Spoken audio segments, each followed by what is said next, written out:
Welcome to the Pink Couch. I am Coach Lele. Tonight's episode, do you really deserve that?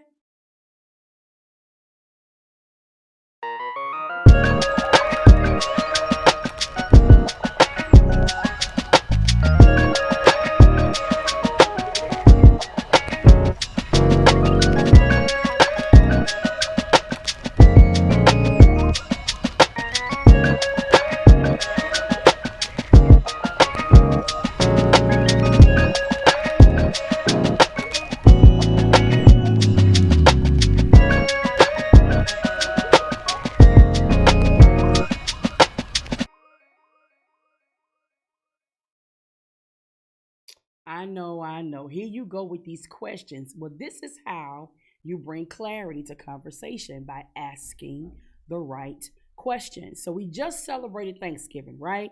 So I hope you thrown those leftovers out. If you're seeing Thanksgiving food, something wrong with you. And I pray that you don't get ptomaine poisoning. But anyway, we just got through celebrating Thanksgiving, right? And so some people probably chose to stay home.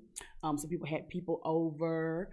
Some people didn't even wasn't around their family, were around their friends, and some people just sulked the whole entire holiday. Just sulked, just had attitude, maybe depressed. Maybe people were grieving. Different things were going on, and so one of the things that I see that's very, very, I would say, running rampant is the spirit of entitlement.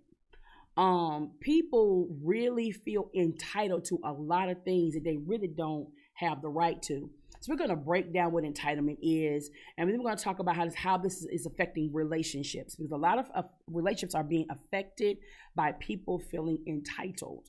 And so we're going to dig into that tonight because we want to have healthy connections in this season of our lives. We're getting ready to end 2025, and we want to go into 2026 with a better perspective, a better mindset, a better attitude, a better you. So let's look at now I said we're talking about entitled, right? So when I looked up what entitled meant according to the dictionary, this is what it said: having a right to certain benefits or privileges, having or showing a feeling of entitlement.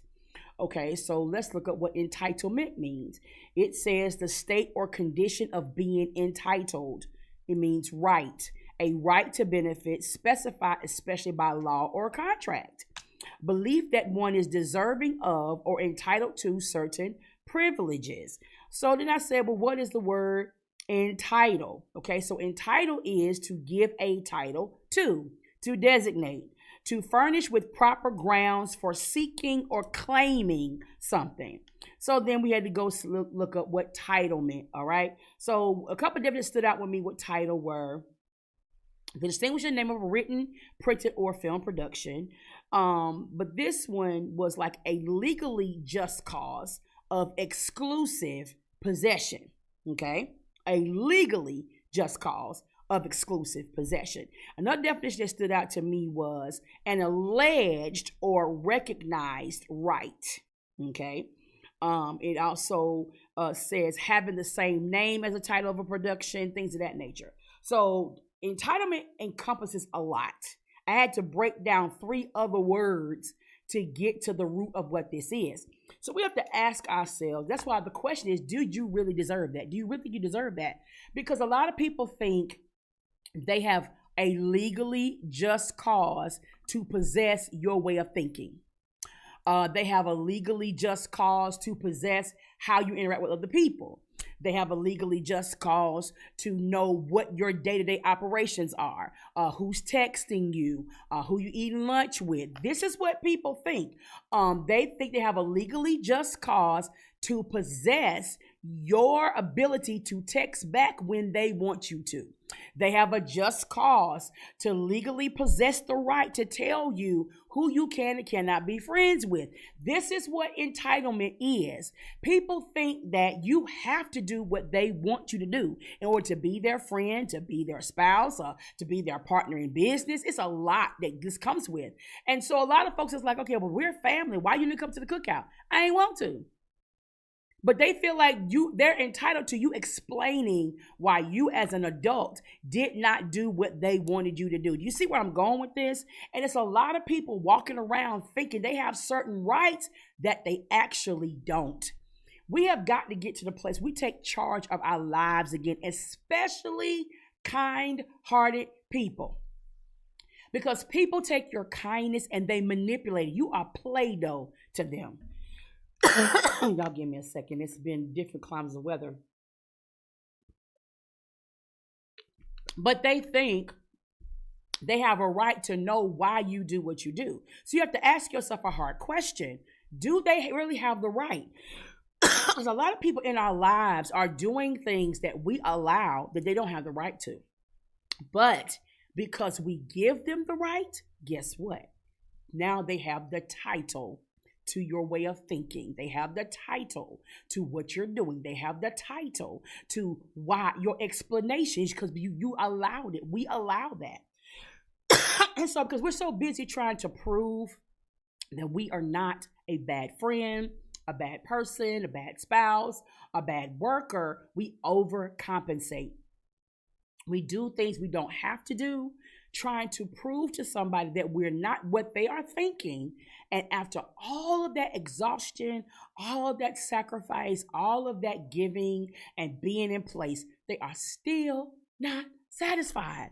Doesn't that anger you that they say claim this is what they want from you? You've given them exactly what they wanted and they're still not satisfied. Can I submit to you, a lot of people, wait for it, do not know what they want. Did you hear what I said? A lot of people, a plethora of people, I would say half the people in this world do not know what they want. You want to know why?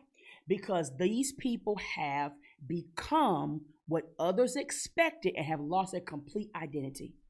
And they've done it so long, they don't even know what they like anymore. And so what's happening now is people are starting to reflect and inspect what they expect. And they found out this ain't what I want. So now I have to make adjustments. And in making those adjustments, everybody's uncomfortable that it affects. People are thinking that people are just gone off the deep end. They're making these rash decisions, but they're really making intelligent decisions. So listen, do you really deserve to be grilled every time you make a decision? Do you really deserve to put yourself in a place that's uncomfortable to make somebody else comfortable? Did you really deserve that? So with that being said, let's think about this. A lot of us, like I said earlier, have allowed ourselves to be manipulated like Play-Doh into images, into lifestyles, into relationships, situationships. And now we're just tired of people molding us and playing with us. You know, kids will take Play-Doh and mix colors together and all types of stuff.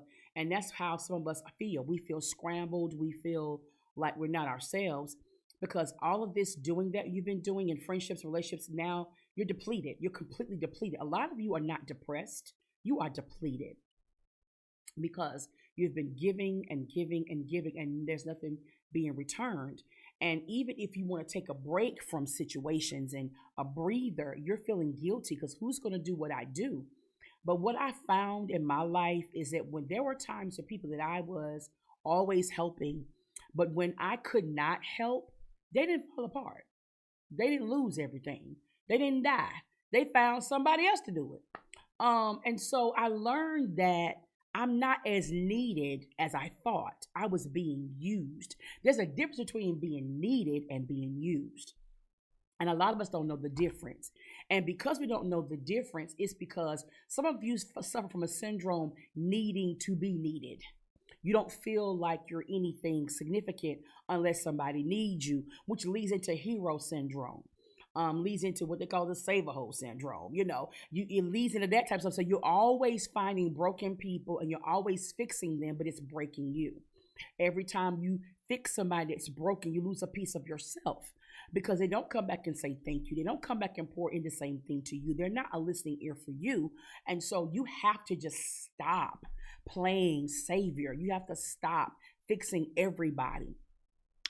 Somebody had posted on social media a couple of days ago that with all of these divorces, they are afraid to get married.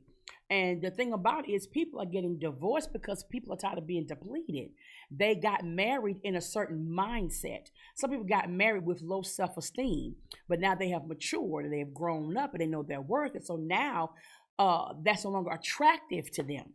And people don't understand. That's why you have to have conversations when you're in relationships. You got to kind of grow together, continue to check the temperature because you can easily grow apart. And so if you married somebody to get out your daddy's house, well, you've been out 15 years and you're not happy. What you gonna do? You're gonna go look for happiness. Some people got married to get out their mama's house. Some people got married because somebody actually wanted to date them. Well, let me snag them because don't nobody want to talk to me. Low self-esteem, our mental capacity in when you got married. And so some people got married because their friends got married. Some people got married because they wanted to prove a point to somebody. It's all types of reasons. And it's very few people that actually got married because they actually love and like the person. A lot of people don't like people they're married to. It's crazy, but because you love them. But love is a decision, contrary to popular opinion. People think that love is an emotion. Love is an actual decision. Because if you're getting your brains beat out, you don't feel like loving, but you stay because you love them. Well, that's a decision. Okay, but liking somebody that takes commonality. That takes you make me laugh. Your hygiene is good. I like being around you. I'm peaceful when around you. I'm driven when I'm around you. I really like you as a person. Like, you really cool. So the days you piss me off, I still like you enough to stay with you. So it's a difference. And so a lot of people are making a lot of emotional decisions. And when you make a decision, when you are emotional, that emotion is going to subside. It is. Why do you think people get mad? Because, okay, you both are sexually aroused, so you have sex, and you've been broke up for 2 months, but you have sex, but have sex over with. Okay, I'm going back in my neutral corner. And if one party is mad, because in their mind, that was making up getting back together. But that was an emotional moment. Your hormones was out of control, so you did what people do. But the problems are still there. You still a nagger, or you still a horrible saver, or you're a bad spender. You don't pay your bills on time. You don't know how to talk to people. You're disrespectful. You're condescending. You're lazy. You work too much. I mean, the problems are still there. But here comes this entitlement. Well, because I gave you my body, you should just stay with me. What? What you talking about? Well, I did this for you, so you should do that for me. That type of stuff is not real love. It's not even real friendship. But this entitlement attitude that people think that you're supposed to do certain things for them because they did something else, that is transactional. That's not love. That's a transaction. Let's keep it 100. That's a transaction. If you're only doing something for me in exchange for me to do something for you, that is a transaction. That is not love. That's not friendship. That's not helping. That's not even help. You know what I'm saying? So this entitlement, we've given people titles to our lives that they haven't earned them. You walking around, the church is real bad about this, where just because somebody goes to church, you call them sis and call them bro. But what did they do to actually earn that term of endearment? Like, seriously. So then when they start acting crazy or they change on you, you're heartbroken, you're discouraged because of the fact you gave them a title they didn't earn. Remember the definition of a title?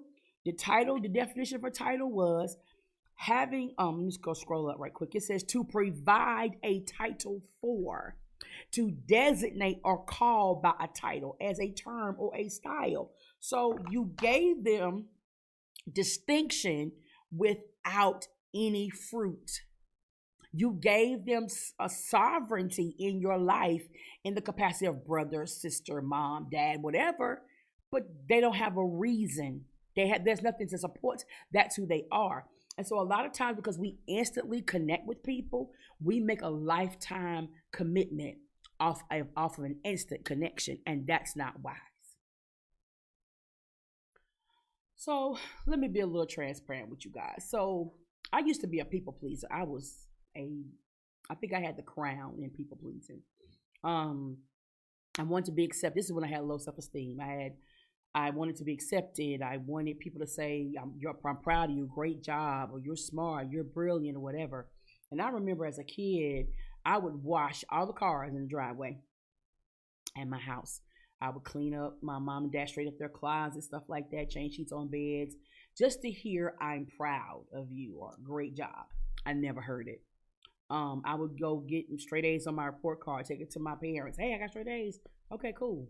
And I'm just like, do I get any money for this? And my dad was like, no. He said, I'm not going to give you money for what you're supposed to do. And then I was really offended. I felt that way because my friends was getting money for their A's and B's, C's, or whatever. And, my last report card wasn't all that great. So I brought everything to straight A's like he told me to. But I did not get the affirmation that I was expecting. And so my father's mindset was, you are a double minority. He said, you are black and you are a female. So you're going to have to do above and beyond to make it in this world. You cannot do this stuff to get by. He always said that to me. And so hence, that's why people say I'm over the top now, which I don't care. But that's why people say that. And that's because it's instilled in me that I have to do more than just a status quo. And at the time, it was offensive to me. I didn't understand it. I felt like I was owed $20 per A. I felt entitled. But my dad didn't give me that title. And instead, he taught me that you don't get rewarded for doing what you're supposed to do. You do it because you're supposed to do it. You get rewarded for other things. I'm not going to transaction this with you. I'm your parent. You're going to do what I say because I'm your parent, not because you want $20.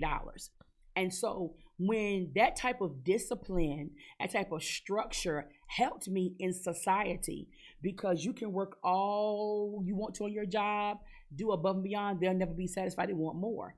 But it did not bother me because in my father taught me, when you take on a job, whatever they ask you to do in that 8-hour day, you do it because you're working for that company. But now people feel entitled. If it's not in my job description, I'm not going to do it. Hence, you get fired. And so it's the entitlement that's killing us. And so that's why I try to teach my children. People got thought I was a horrible parent because I wouldn't let my kids get on Facebook. I wouldn't let my children have cell phones. I meant what I said because people value what they invest in. And so when you don't invest in something, you don't value it. You think, oh, well, because you're not losing anything. And so the entitlement comes from people being their parents, they're being their children's friends, they're their parents. Instead of giving them structure and discipline and preparing them for the world outside your house. Because the way you run your house is not ran in marketplace. What you do in your house is not done in restaurants. It's not done in the public. And so now these kids and some of these adults are walking around with this entitlement because you did not properly teach them how to live outside your house. And so this is where this entitlement comes from. And so now we have people walking around with attitudes, thinking people owe them something because they never had to work for anything.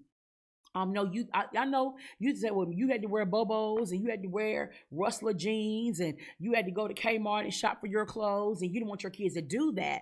But the reason why you're able to work and buy them what they want is because your parents showed you they work and they bought you what you needed. But now you're trying to overcompensate for what you didn't get as a child and give it to your child. And now they are dysfunctional adults in this society. You came from structure, but now they're living in dysfunction. And so what we think is so hard and so harsh is really what made us able to go to work 40, 50 hours a week, work overtime, and give these kids what they're asking for. But we're not allowing them to earn anything. So now all three of my sons, they live on their own. One is a homeowner. They pay their own bills. They have their own cell phones, and they're working every day. But had I bought them a cell phone when they was in school, that probably would not happen. You understand what I'm saying? And I'm not telling you how to raise your kids, but I'm trying to help us understand where the spirit of entitlement came from. Because we gave people something they didn't earn. And now they think everybody else has to do what you did. And that's not reality. And so we really got to get a grip on what reality is. There are some fast food restaurants will not even hire a child unless they're actually in school now. They don't, that's the way some of these companies run. You got to be in school to get a job at 15, 16, 17. But some places don't care. But people think that that's harsh, but no, that is trying to teach us we need to be educated. We need to take steps into our maturation process because you got 7-year olds acting like they're 35 because they're raising the kids that you had. So you can go party or you can work a second job or whatever. And then when the 7-year old talks back to you, now you got an attitude. You ain't grown, then why they babysitting your kids? See, you can't have it both ways. This entitlement is coming from all types of dysfunction. And we got to ask ourselves, do they really deserve it? Does your 7-year-old child deserve to be changing diapers and watching other kids and putting them to bed and bathing them while you do something else? That's not fair. That is not. Do you deserve to be, work 40 hours a week? You ask them to make up their bed, wash dishes, and they're not doing it. Do you deserve that? No, but it comes with conversation, understanding. It comes with boundaries. It comes with looking at everybody's situation case by case. And so when you're looking at entitlement, people think that you're supposed to buy them stuff. You're my parent. You're supposed to buy. You're supposed to provide for me. Food, shelter, and clothes. I have to provide extra stuff. Cell phone is extra. Tablets are extra. There are babies that have full out temper tantrums if you take a tablet out their hand. I post something in my church page about the screen addiction, how it messes up with the mental capacity, your eyes, things of that nature. We can't even sit down and eat a meal without a phone in our hand. When before, the mealtime wasn't interrupted because the phone was on the wall in the kitchen. And you had to leave the dining room to go in the kitchen. So then they brought longer extension cords. You understand what I'm saying? You had to stand in the kitchen talk on the phone with a short cord. Then they made extension cord. You could take the phone everywhere. Then they became cordless phones. Now we have mobile phones. We don't have time to rest. We don't have time to regress from our day. It doesn't even snow like it used to. It used to snow when you were snowed in. So you had to slow down and rest and be around your family. And it's like when COVID hit 6 years ago, everybody was in a panic. They had to be around their own people. Are we really looking at how disconnected we have become? Are we paying attention to how we have this entitlement of stuff that is not, we have a total imbalance and we got to fix it. Okay, so I know you think I'm on a soapbox tonight, but it's just that our society is getting worse and worse. We are raising the future adults. And the future adults that we see are looking for love in all the wrong places. They're getting involved in gang activity. They're getting involved in fast money. They're getting involved in things they should never get involved in. And I know that the world is changing. The world is evolving. But at the end of the day, the foundation still is relevant. And we got to learn how to parent our children. We have to learn how to prepare them for the real world. It's so disheartening to see young people don't even know how to count change. You give them exact change, and they don't know how much money to give you back. You give them the correct change with a large bill, and they're struggling, and so that's disheartening to see. And so a lot of things are not taught in school like it used to be. So it's our responsibility to do it at home. In our local churches, make sure we have tutoring programs available, especially if you have educators in your church. Ask them to volunteer some of their time. But this entitlement, you got people breaking in people's stuff and just doing different things. It's a lot going on. Then we got 50-year-old adults entitled to staying with people not paying bills. Like what? People in their 40s, like, I'm gonna live for you for free. I'm just gonna squat here and I'm not gonna pay any bills. Just deal with it or put me out. I find somewhere else to squat. Like, this entitlement is crazy right now, and we really got to get a handle on it. And so I've talked about different facets of entitlement. This is what you are entitled to. You're entitled to be an adult. Do what you need to do. You're entitled to go to school. You're entitled to get a job. You're entitled to say no. You're entitled to say yes. You're entitled to change your mind. You're entitled to be the best version you can be. But what you are not entitled to is to make people conform to your sense of what your world looks like. You can frame your own world, but you cannot force it on other people. You have to learn how to respect people where they are, love them where they are, and deal with that. Nobody has to support anything that you do. I see a lot of people whine about nobody supports people. Who have you supported? We have a hard time demanding what we fail to supply. Supply and demand go hand in hand. They're not going to bring more cookies to the grocery store if you haven't sold the ones on the shelf. They're just not going to do that. That's why they bring their vendors in and look at how much you're selling it.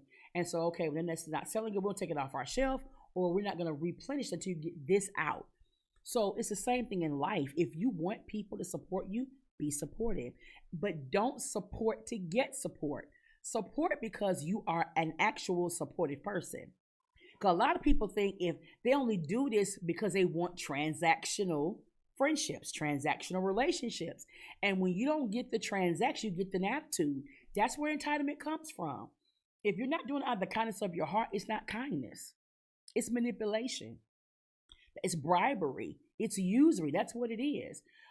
If I lived my life transactionally, I would be depressed. I would be in a straitjacket somewhere, and I would not be functional because I haven't found a person that can do for me what I've done for them.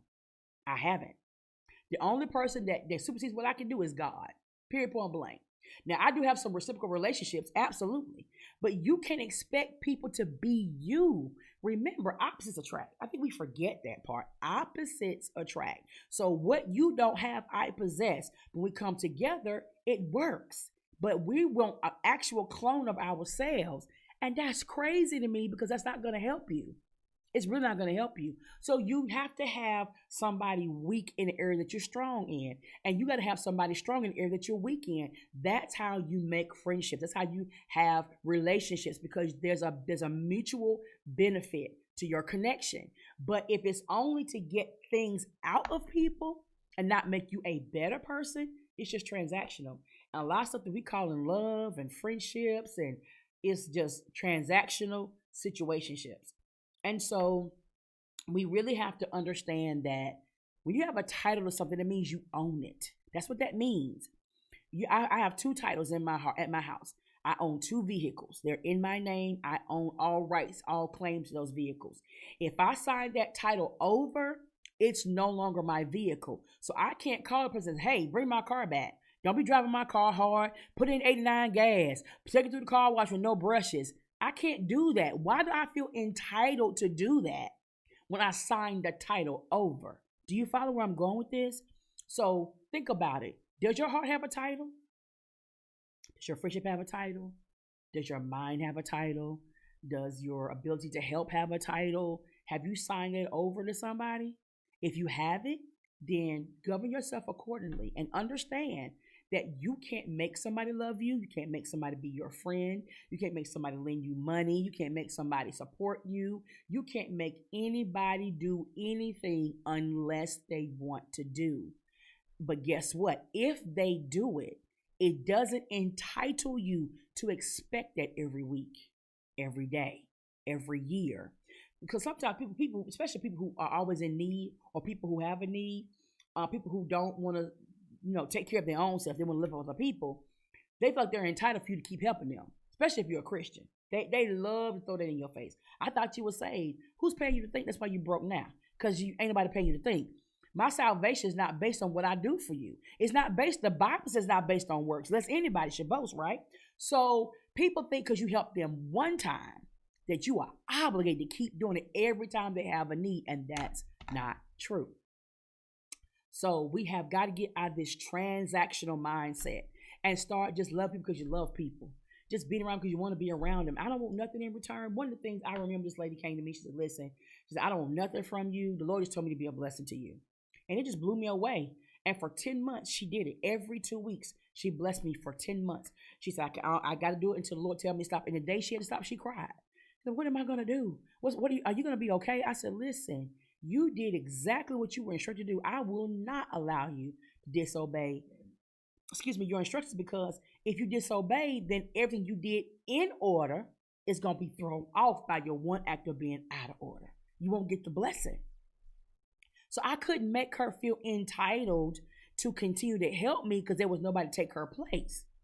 You see what I'm saying? We gotta know that when people are in our lives for a season, reason, a lifetime, We have to let that be just what that is. We have a lot of people that was in our life for a reason, trying to make them lifetime connections. And now you're hurt, you're wounded, you got disrespected, you got mishandled because you didn't honor the expiration date.